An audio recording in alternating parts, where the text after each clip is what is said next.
Today we continue with Canto number 6 of Lewis Carroll's poem Phantasmagoria.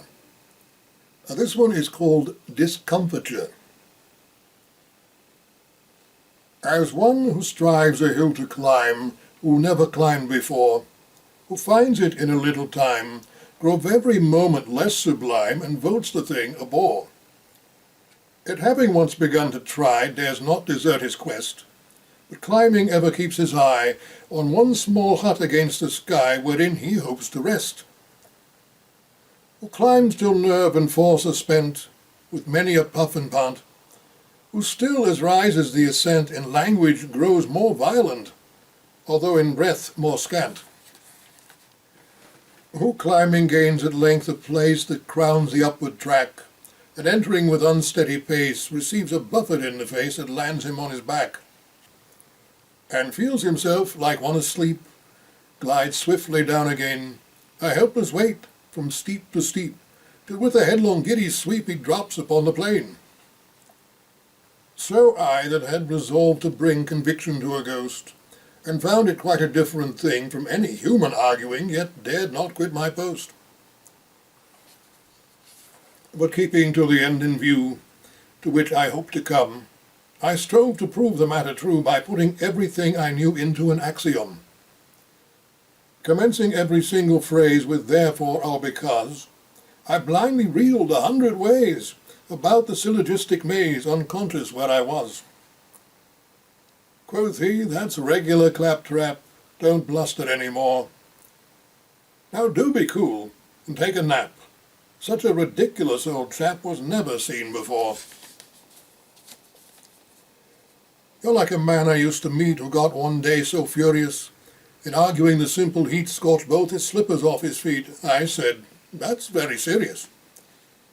Well, it is curious, I agree, and sounds perhaps like fibs, but still as true can be, as sure as your name's Tibbs, said he.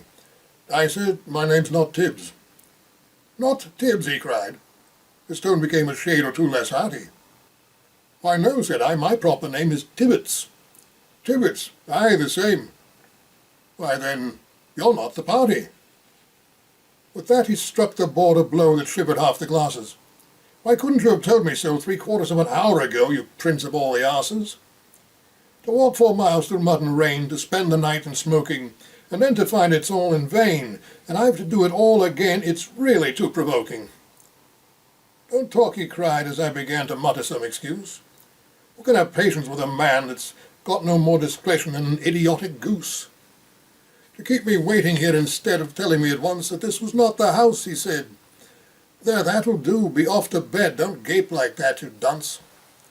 It's very fine to throw the blame on me in such a fashion. Why didn't you inquire my name the very minute that you came, I answered in a passion. Of course it worries you a bit, to come so far on foot. But how was I to blame for it? Well, well, said he, I must admit that isn't badly put. And certainly you've given me the best of wine and victual. Excuse my violence, said he, but accidents like this, you see, they put one out a little. It was my fault after all, I find. Shake hands, old Turnip-top. The name was hardly to my mind, but as no doubt he meant it kind, I let the matter drop. Good night, old Turnip-top, good night. When I am gone, perhaps, they'll send you some inferior sprite, will keep you in a constant fright, and spoil your soundest naps. Tell him you'll stand no sort of tricks. Then if he leers and chuckles, you just be handy with a stick, mind that it's pretty hard and thick, and rap him on the knuckles.